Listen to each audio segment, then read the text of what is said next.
Hey guys, this is Mrs. Carlson, and I got to go backwards because I just had taped this whole thing and then I ran out of time, so I've got to talk faster this time.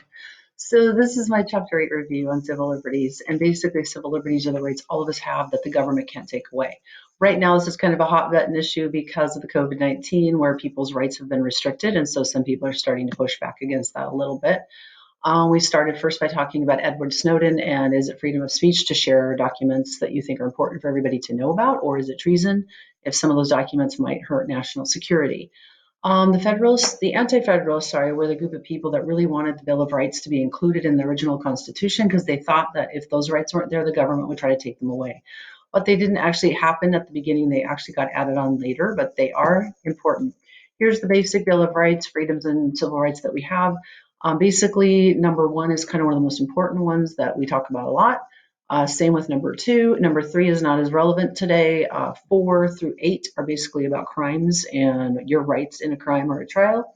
Number 9 and 10 have become kind of important in a lot of cases because 9 is about protection of rights not listed in the Constitution.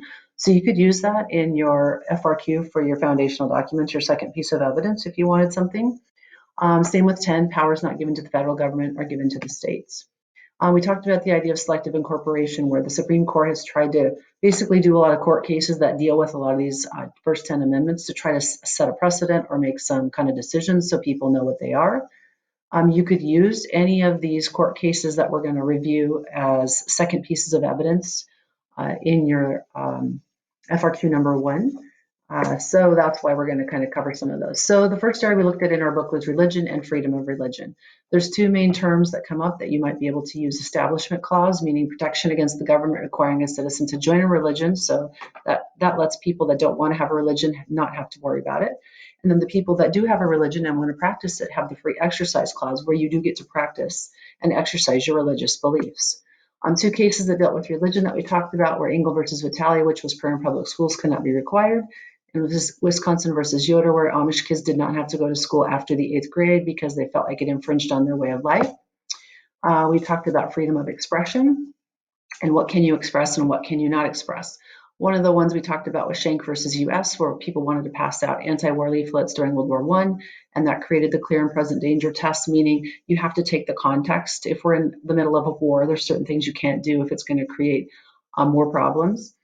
We also talked about prior restraint, where sometimes the government doesn't want certain papers to get out or certain information because they feel like there's a national security issue. And that dealt with the New York Times versus US. That was the Pentagon Papers during the Vietnam War. And the US lost, and so those papers got to be published. Tinker versus Des Moines was more symbolic speech, where kids, again, were protesting the Vietnam War and they wanted to wear those armbands. We talked about hate speech, pornography, obscenity, libel, slander. One of the biggest areas that was controversial with hate speech is hate speech protected by the First Amendment. Yes, it is. You can be in trouble if you commit crimes that were as a result of hating different people or different types of people. But just saying something that's hateful is not against the law. Some cases that come up with gun rights were McDonald versus Chicago, where there was a ban on gun ownership, specifically handguns, and that was taken away. That was the right to bear arms is a right that can't be infringed upon. Another one we looked at was Gideon versus Wainwright, where you have the right to an attorney even if you can't afford one. We talked about privacy. That was kind of a big one. Privacy in the bedroom, abortion, contraceptives. Roe v. Wade comes into that. That connects to the 9th Amendment, where there's rights to the people that aren't necessarily written down, as well as the 14th Amendment concept of personal liberty. The 9th Amendment's been used a lot in these cases as it limits the power of federal government. Individuals have rights that aren't necessarily written down in the Constitution or the Bill of Rights.